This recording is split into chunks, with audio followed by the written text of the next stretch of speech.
سورۃ طٰہٰ، سورۃ طٰہٰ مکی سورت ہے. اس کی آیات کی تعداد 135 ہے. ترتیب کے لحاظ سے 20 نمبر سورت ہے. نزول کے اعتبار سے 45 نمبر ہے. طٰہٰ اس کا نام اس لیے کہ یہ انہی حروف سے شروع ہو رہی ہے. اس میں سامری کا ذکر کیا گیا ہے، یعنی اسپیشلی اس سورت کے اندر جو قرآن میں کہیں اور نہیں، جس نے بنی اسرائیل کو بچھڑے کی عبادت کی طرف مائل کیا تھا. یہ سورت موسیٰ علیہ السلام کے قصے پر سب سے زیادہ تفصیل سے بات کرتی ہے، جہاں تقریباً 90 آیات، 135 میں سے 90 آیات ان کے واقعے کے بارے میں ہیں. اور اس سورت میں نبی صلی اللہ علیہ وسلم کو رسالت کی ذمہ داری سنبھالنے اور اس پر صبر کرنے کی ہمت دینا مقصود ہے. بسم اللہ الرحمن الرحیم. طٰہٰ ما انزلنا علیک القرآن لتشقى الا تذکرة لمن یخشى تنزیلا ممن خلق الارض والسماوات العلی الرحمن علی العرش استوى له ما في السماوات وما في الأرض وما بينهما وما تحت الثرى وإن تجهر بالقول فإنه يعلم السر وأخفى الله لا إله إلا هو له الأسماء الحسنى. وهل أتاك حديث موسى إذ رأى نارا فقال لأهلهم كثوا إني آنست نارا امكثوا إني آنست نارا لعلي آتيكم منها بقبس أو أجد على النار هدى فلما أتاها نودي يا موسى إني أنا ربك فاخلع عليك إنك بالواد المقدس طوى وأنا اخترتك فاستمع لما يوحى إنني أنا الله لا إله إلا أنا فاعبدني وأقم الصلاة لذكري إن الساعة آتية أكاد أخفيها لتجزى كل نفس بما تسعى فلا يصدنك عنها من لا يؤمن بها واتبع هواه فتردى وما تلك بيمينك يا موسى قال هي عصاي أتوكأ عليها وأهش بها على غنمي ولي فيها مآرب أخرى قال ألقها يا موسى فألقاها فإذا هي حية تسعى قال خذها ولا تخف سنعيدها سيرتها الأولى واضمم يدك إلى جناحك تخرج بيضاء من غير سوء آية أخرى لنريك من آياتنا الكبرى اذهب إلى فرعون إنه طغى. طٰہٰ، ہم نے آپ پر یہ قرآن اس لیے نازل نہیں کیا کہ آپ مشقت میں پڑ جائیں. نبی صلی اللہ علیہ وسلم دعوت و تبلیغ میں بہت مشقت اٹھاتے تھے. آپ نے دیکھا ہوگا کہ کچھ لوگوں کو جب کوئی ذمہ داری ملتی ہے تو وہ اس کو بہت سنجیدگی کے ساتھ لیتے ہیں اور اس میں اپنی جان گھلا ڈالتے ہیں، اور وہ ہر وقت اس خوف کا شکار رہتے ہیں کہ کہیں اس میں کوئی کوتاہی نہ ہو جائے۔ اس کے برعکس کچھ لوگ اس کو کچھ بھی اہمیت نہیں دیتے۔ تو نبی صلی اللہ علیہ وسلم اپنی رسالت کی ذمہ داری کو نبھانے میں اور قرآن کو لوگوں تک پہنچانے میں انتہائی سخت محنت کرتے تھے۔ تو اللہ سبحانہ تعالیٰ نے ان کو تسلی دی کہ آپ مشقت میں نہ پڑیں، اور خصوصاً آپ رات کے قیام میں، عبادت میں بہت دیر تک کھڑے رہتے تھے، تو آپ کو حکم دیا گیا فَقْرَؤْا مَا تَيَسَّرَ مِنَ الْقُرْآنِ، قرآن میں سے جتنا آسانی سے پڑھ سکتے ہو پڑھو۔ تو اللہ تعالیٰ کی کتاب اور نبی صلی اللہ علیہ وسلم کی سنت ہمارے لیے اعتدال کا راستہ ہے، اور ہمیں اس قرآن کو لے کر نہ تو اپنے آپ کو مشقت میں ڈالنا ہے اور نہ ہی اس سے غفلت برتنی ہے، بلکہ اعتدال کے ساتھ ساری زندگی اس سفر کو جاری رکھنا ہے۔ اور انسان کی سعادت قرآن کے ساتھ جڑی ہوئی ہے۔ آپ جتنی سعادت چاہتے ہیں اتنا قرآن پڑھ لیں، اور جس کو قرآن پڑھنے کی توفیق مل گئی تو اس کی بدبختی دور ہو گئی۔ اسی لیے ہم دیکھتے ہیں کہ سلف صالحین فضیلت والے ایام میں، یعنی آخری عشرے میں، بعض اوقات ہر روز ایک قرآن پورا کرتے تھے۔ آپ سوچ رہے ہوں گے کہ ہمیں تو منع کیا گیا ہے کہ ایسا نہیں کرنا چاہیے، جبکہ ہم دیکھتے ہیں سعید بن جبیر ہیں، امام قتادہ ہیں، امام علقمہ، اسود بن یزید، عبد الرحمن بن مہدی، وہ 2 راتوں میں کرتے تھے، باقی 1 رات میں۔ امام شافعی رمضان میں 60 مرتبہ مکمل کرتے تھے، اور اسی طرح دیگر اہل علم کا بھی نام ملتا ہے۔ تو ابن رجب کہتے ہیں کہ جس حدیث میں 3 دن سے کم میں تلاوت کی تکمیل سے منع کیا گیا، اس کا معنی یہ کہ اس پر عام حالات میں ایسا کرنا درست نہیں، یعنی سارا سال ہر روز پھر تو انسان کچھ اور کر ہی نہیں سکتا نا۔ لیکن فضیلت والے ایام، فضیلت والی جگہیں جیسے مکہ مدینہ وغیرہ، تو وہاں پر اور ان راتوں میں کثرت سے قرآن کا پڑھنا، سننا، یعنی ایک طرح سے قرآن کی سیلیبریشن کی نائٹس ہے نا، تو اس میں ڈیکوریشن گھر کی کر کے اور لائٹیں لگا کے ہم اس کو سیلیبریٹ نہیں کریں گے، بلکہ اس کو زیادہ سے زیادہ پڑھ کر، اس کے ساتھ قیام کر کے، اس کو سمجھ کر، اس کے ساتھ زیادہ وقت گزار کر۔ تو اس لیے علماء نے اس کو جائز قرار دیا ہے کہ صرف خاص دنوں میں ایسا کیا جا سکتا ہے۔ فرمایا بلکہ یہ ایک نصیحت ہے اس شخص کے لیے جو ڈرتا ہے، یعنی قرآن ایسی نصیحت ہے جس سے دل نرم ہوتے ہیں، خشیت آتی ہے، اور علم والوں کے اندر ہی خشیت آتی ہے۔ خشیت وہ خوف ہوتا ہے جو علم کے ساتھ ہوتا ہے۔ تو وہ آنسو قابل تعریف ہیں جو اللہ کے خوف سے بہتے ہیں، اور خاص طور پر اگر اپنے گناہوں کی وجہ سے آنسو آئیں، یا نصیحت کی جا رہی ہو، قرآن پڑھا جا رہا اور آنکھیں بہنے لگیں۔ اس ہستی کی طرف سے نازل کرتا ہے جس نے زمین اور بلند آسمانوں کو پیدا کیا ہے، رحمان جو عرش پر مستوی ہے، اسی کا ہے جو کچھ آسمانوں اور زمین میں ہے، اور جو ان دونوں کے درمیان ہے، اور جو گیلی مٹی کے نیچے ہے۔ مالک بھی وہی، ملک بھی اسی کا، ملکیت بھی اسی کی۔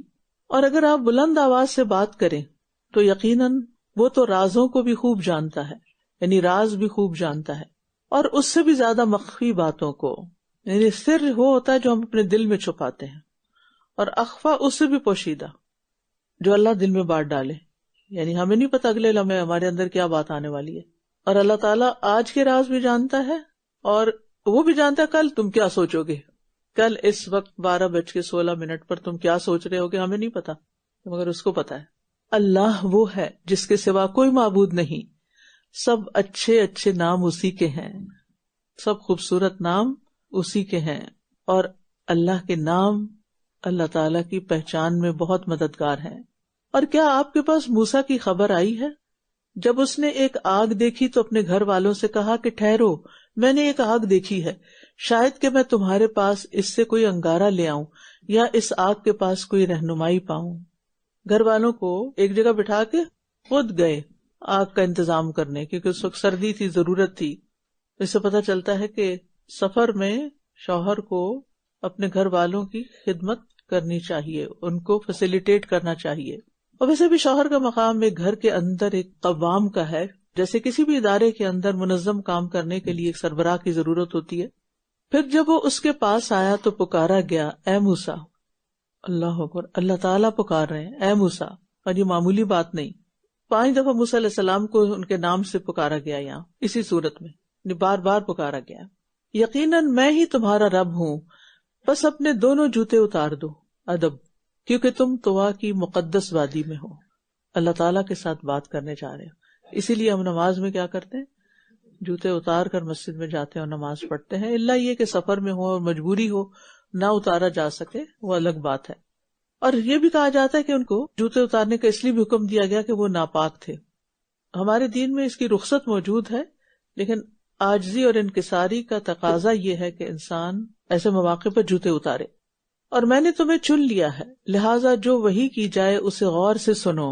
اللہ اکبر، ان کو خوشخبری دی گئی کہ میں نے تجھے اپنے کام کے لیے چن لیا ہے۔ اب یہاں جو وحی کی جائے اسے غور سے سنو، سننے کے معاملے میں غیر معمولی ہمت درکار ہوتی ہے، بڑا مشکل کام ہوتا ہے سننا، اور ہمیں ہر وہ بات اچھی بھی نہیں لگتی جو ہمارے خیالات سے ٹکرا رہی ہو، اور اگر کوئی ہم سے اختلاف کر لے تو اس کی بات ہم ویسے ہی نہیں سننا چاہتے، تو چپ کرا دیتے ہیں۔ لیکن جب تک ہم دوسرے کی سنیں گے نہیں تو ہم صحیح رائے بھی نہیں دے سکیں گے اور فیصلہ بھی نہیں کر سکیں گے۔ اللہ نے ہمیں 2 کان دی ہیں اور 1 زبان دی ہے، جس کا مطلب ہے کہ ہم سنیں زیادہ اور بولیں کم۔ اور علم کا پہلا درجہ بھی اچھی طرح سننا ہے۔ جو اچھی طرح سنتے نہیں وہ بات سمجھتے نہیں، اور جو سمجھتے نہیں وہ کچھ سیکھتے نہیں۔ کچھ لوگ سنتے نہیں، وہ صرف سنتے ہوئے جواب دینے یا بولنے کی تیاری کر رہے ہوتے ہیں کہ یہ جو کچھ کہہ رہا ہے نا تو میں نے اس کو کاؤنٹر کیسے کرنا ہے، یا اس سے بڑھ کے کون سی بات کرنی ہے، اس کو کیسے پیچھے کرنا ہے، اس کو کیسے ہرانا ہے۔ تو بہرحال سننا پہلا سٹیپ ہے۔ جو سنتا نہیں نا اس کا عمل کبھی بھی درست نہیں ہو سکتا، اس کا اخلاق بدل ہی نہیں سکتا، اس کے حالات بدل ہی نہیں سکتے۔ اور خاص طور پر قرآن سنتے ہوئے اگر توجہ نہیں، وہ آتا نا فبشر عباد الذین یستمعون القول فیتبعون احسنہ اولئک الذین ہداہم اللہ واولئک ھم اولو الالباب۔ اتنی خوبصورت آیت ہے نا، بشر خوشخبری دے دو، کن کو؟ میرے بندوں کو، الذین یستمعون القول، ایک سمع ہوتا ہے اور ایک استماع ہوتا ہے، جو غور سے بات سنتے ہیں ان کے لیے خوشخبری۔ اور پھر اس کے بعد کیا کرتے ہیں؟ فیتبعون احسنہ، اس کے عمدہ پہلو کی اتباع کرتے ہیں، فالو کرتے ہیں، پھر اس بات کو لے کر اس کے مطابق زندگی بدلتے ہیں۔ اولئک الذین ہداہم اللہ واولئک ھم اولو الالباب، ایسے لوگوں کو اللہ ہدایت دیتا ہے اور یہی عقل مند لوگ ہیں۔ تو سننے والے گڈ لسنرز عقل مند لوگ ہوتے ہیں، یعنی یہ ہدایت یافتہ بھی ہیں اور عقل مند بھی۔ عقل مند لوگوں کی یہ نشانی ہے کہ وہ توجہ سے بات سنتے ہیں، وہ خاموش رہنا جانتے ہیں، کیونکہ بولتے ہوئے سننے میں بات سمجھ نہیں آتی، یا سن کے کچھ کہنے کی تیاری کرنے میں پوری سمجھ نہیں آتی۔ اسی لیے آپ دیکھیں کہ بعض اوقات سوال گندم اور جواب چنا ہوتا ہے۔ بہت دفعہ مجھے اس کا اتفاق ہوا کہ میں پورا لیکچر ایک ٹاپک پر دے کر ساری بات سمجھا کے اٹھتی ہوں تو کوئی اٹھ کے وہی سوال دوبارہ کر لیتا ہے، تو میں سوچتی ہوں کہ آپ کہاں بیٹھے ہوئے تھے؟ اور یہ کئی بار ہوا ہے، یا بات میں نے کسی انداز میں کہی اور انہوں نے کچھ اور بنا لی اور پھر میرے نام سے جا کے منسوب بھی کر دی، اور پھر اگلے دن کسی اور نے میرا حساب بھی لے لیا کہ آپ نے یہ کیوں کہا تھا؟ بھائی میں نے تو کہا ہی نہیں تھا۔ کہاں سے خرابی شروع ہوئی؟ کتنے لوگ انوالو ہوئے بیچ میں غلط سننے کی وجہ سے، کیونکہ ہم وہ سننا چاہتے ہیں جو ہمارے دماغ میں پہلے سے پری کانسیپٹ ہوتے ہیں۔ تو بار بار نا، یعنی اس کی ٹریننگ کریں اپنے آپ کے لیے، ہم سب، میں بھی، کہ کانشیسلی سننا شروع کریں، کیونکہ ہدایت کا راستہ کانوں سے آتا ہے، دیکھنے سے بھی ہو لیکن دیکھنے سے زیادہ کانوں سے۔ یہ ونڈو ہے ہمارے دل کی۔ بے شک میں ہی اللہ ہوں، میرے سوا کوئی معبود نہیں۔ پہلا سبق توحید کا، بس میری ہی عبادت کرو۔ دوسرا سبق عبادت کرنے کا، اور میری یاد کے لیے نماز قائم کرو، جو عبادات میں سر فہرست ہے، جو روز کرنی پڑتی ہے۔ اور وجہ بھی بتا دی گئی، نماز کیوں قائم کرو؟ میرے ذکر کے لیے۔ تو اصل چیز اللہ کی یاد ہے، اور اگر ہم نمازیں پڑھیں اور اللہ کو نماز میں بھی یاد نہ کریں تو پھر کیا نماز پڑھی ہم نے؟ اللہ ہم سب کو ہدایت دے۔ بہت ہی تکلیف دہ صورت ہوتی ہے نا کہ ہم کھڑے ہوتے ہیں نماز میں اور سوچ رہے ہوتے ہیں کچھ اور۔ تو میں اپنے آپ سے بار بار پوچھتی ہوں، یہ اتنی ضروری بات ہے جو میں یہاں سوچوں؟ یا پھر کہتی ہوں یہ اتنی ضروری بات ہے، اس کے سوچنے کی کیا ضرورت ہے؟ اپنا محاسبہ آپ خود ہی کر سکتے ہیں نا، کوئی اور تو نہیں کرے گا۔ بے شک قیامت آنے والی ہے، میں اسے پوشیدہ رکھنا چاہتا ہوں تاکہ ہر شخص کو اس کی کوشش کا بدلہ دیا جائے۔ قیامت کا یقین ہی انسان کو اللہ کی عبادت اور اطاعت پر ابھارتا ہے، لہذا خود بھی اور بچوں کو بھی آخرت کی یاد دلانی ہے، تبھی نماز پڑھیں گے۔ پس وہ شخص تمہیں ہرگز اس سے روک نہ دے جو اس پر ایمان نہیں رکھتا اور اپنی خواہش نفس کی پیروی کرتا ہے، ورنہ تم ہلاک ہو جاؤ گے۔ یعنی جو خواہش نفس کی پیروی کر رہا ہو اس کی بات نہیں ماننی چاہیے. دوسرے لفظوں میں جو شخص دلوں میں شہوات اور شبہات کو ابھارے اس سے بچ کر رہے. انسان کب ایسے ٹریپ میں آتا ہے؟ جب وہ نیک لوگوں کی صحبت سے دور ہوتا ہے، جب اسے نفس کی چالوں کا علم نہیں ہوتا، جب وہ لاپرواہی کا شکار ہوتا ہے، جب وہ بہت لگژریس لائف گزار رہا ہوتا ہے، اور جب وہ دوسروں کے حالات سے کوئی سبق نہیں لیتا. اور اے موسیٰ، یہ تمہارے دائیں ہاتھ میں کیا ہے؟ کیا اللہ تعالیٰ کو معلوم نہیں تھا؟ معلوم تھا، اس لیے کہ انہیں یقین ہو جائے کہ ہاں عصا ہی ہے، کیونکہ عصا نے ابھی سانپ بننا تھا، تو وہ اچھی طرح دیکھ لیں کہ ہاں واقعی عصا ہی ہے نا. اس نے کہا یہ میری لاٹھی ہے، میں اس پہ ٹیک لگاتا ہوں اور اس سے اپنی بکریوں پر پتے جھاڑتا ہوں، اور اس میں میرے لیے کچھ اور فائدے بھی ہیں. تفصیلی جواب، یعنی لاٹھی کے فائدے بھی بتا دیے. تو اب شک کی تو کوئی بات ہی نہیں کہ لاٹھی نہیں تھی، لاٹھی ہی تھی. موسیٰ علیہ السلام ایک چرواہے بھی تھے، ہاں، اور اس میں کوئی عیب کی بات نہیں. ساری امتوں کے جو رائی تھے، یعنی کہ جو رسول بنا کے بھیجے کہ انہوں نے یہ کام کیے. یعنی جب تک انسان کسی مشقت سے نہیں گزرتا، یہ دراصل ٹریننگ تھی. ہمارے ہاں تو ٹریننگ کی نوعیت بدل گئی نا، اب تو بہت ٹرینرز آ گئے ہیں اور موٹیویشنل اسپیکرز آ گئے ہیں اور ٹریننگ کا بہت اہتمام ہوتا ہے. لیکن پہلے صرف کلاس روم میں ٹریننگ نہیں ہوتی تھی. یعنی یہ ہم کلاس روم ٹریننگ کروانے شروع ہو گئے نا، بیٹھ کے لیکچر کی شکل میں یا ڈسکشن کی شکل میں. تو جتنے مرضی کانسیپٹ بتا دیں لوگوں کو، جب تک ان سے کام کروائیں گے نہیں وہ آئے گا نہیں. ٹھیک ہے. اور پھر دوسری بات یہ کہ انبیاء عیش و عشرت کی زندگی نہیں گزارتے نبی بننے سے پہلے بھی. ان کی زندگی پر مشقت ہوتی ہے، اور یہی حال ہر کامیاب انسان کا ہے. وہ اپنے بچپن میں، جوانی میں مشقتیں برداشت کرتا ہے کچھ سیکھنے کے لیے، جب جا کر وہ آگے قابل ہوتا ہے کچھ کرنے کے. اور خاص طور پر رزق کمانے کے لیے محنت کرنا اور اسباب اختیار کرنا یہ انبیاء کی سنت ہے. ظاہر بکریاں چراتے تھے تو پھر ان کا روزگار بھی تو اسی میں سے تھا نا. فرمایا اے موسیٰ اسے پھینک دو، اتنے کام کی لاٹھی پھینک دو. تو جو ہی اس نے اس کو پھینکا تو یکا یک وہ ایک سانپ تھا جو دوڑ رہا تھا، حقیقی سانپ. فرمایا اسے پکڑ لو اور ڈرو بھی نہیں. کتنا مشکل حکم تھا یہ. تو اللہ کے وعدوں پر یقین. عنقریب ہم اسے اس کی پہلی حالت پر لوٹا دیں گے. موسیٰ علیہ السلام کے لیے کتنا بڑا امتحان تھا نا. آپ اپنے آپ کو رکھ کے دیکھیے، اگر سانپ کہیں جا رہا اور کوئی آپ سے کہیں اٹھا لو اس کو، اور تو دور سے بھی نظر آ رہا تو ہم کمرہ ہی چھوڑ کے بھاگ جائیں. دیکھ کے بھی خوف آتا ہے ہمیں تو. اور وہ بہت بڑا سانپ تھا، چھوٹا سا بھی نہیں تھا. اچھا، اس کے علاوہ بھی ہماری زندگی میں بہت سے خوف ہوتے ہیں، اور کچھ لوگ تو ان خوفوں کا شکار رہتے ہیں، اس کے اندر بس کچھ کرنے کے قابل نہیں ہوتے. موت کا خوف، لوگوں کا خوف، ہر وقت سر پہ سوار، لوگ کیا کہیں گے. بھی چھوڑو لوگوں کو. یا یہ کہ اس انٹرویو میں ریجیکٹ نہ ہو، جو فلاں جگہ ریجیکٹ نہ ہو جاؤں. پھر اسی طرح کوئی مقابلہ ہو تو اس کا خوف، ذلت کا خوف کہ میری عزت نہ خراب ہو جائے، مالی نقصان کا خوف، بہت کچھ بھی ہو تو پھر بھی ڈر کہیں جاب نہ چلی جائے. کوئی بھی کام شروع کرنے لگے ناکامی کا خوف، پتہ نہیں میرے ساتھ کیا ہوتا، میں کر سکوں گا یا نہیں. اور بہت سے لوگ تو کیڑے مکوڑوں کا خوف کھائے رکھتے ہیں ہر روز. چھوٹی سی کوئی چیز نظر آ جائے، کوئی بگ نکل تو آئے. تو بہرحال موسیٰ علیہ السلام نے اس کو اٹھا لیا اور وہ واپس عصا بن گیا. تربیت کر دی گئی، ٹریننگ کر دی گئی، کیونکہ آگے بھیجنا تھا فرعون کے دربار میں یہ معجزہ دے کے. اور اپنے ہاتھ کو اپنے پہلو کے ساتھ ملا لو، وہ بغیر کسی عیب کے چمکتا ہوا نکلے گا. یہ ایک دوسری نشانی ہے تاکہ ہم تمہیں اپنی بڑی بڑی نشانیاں دکھائیں. یعنی یہ نبوت کے ابتداء میں 2 بڑے معجزات دیے گئے، اور وعدہ کیا گیا کہ آئندہ بھی حسب ضرورت آپ کو معجزات دیے جائیں گے. فرعون کی طرف جاؤ کیونکہ وہ سرکش ہو گیا ہے. سرکشی انسان کے لیے سب سے زیادہ نقصان دہ چیز ہے. کوئی گناہ اس سے بڑا نہیں ہو سکتا کہ کوئی انسان خدا ہونے کا دعویٰ کرے. اس کے باوجود اللہ سبحانہ وتعالیٰ نے فرمایا جاؤ اس کی ہدایت کا انتظام کرو.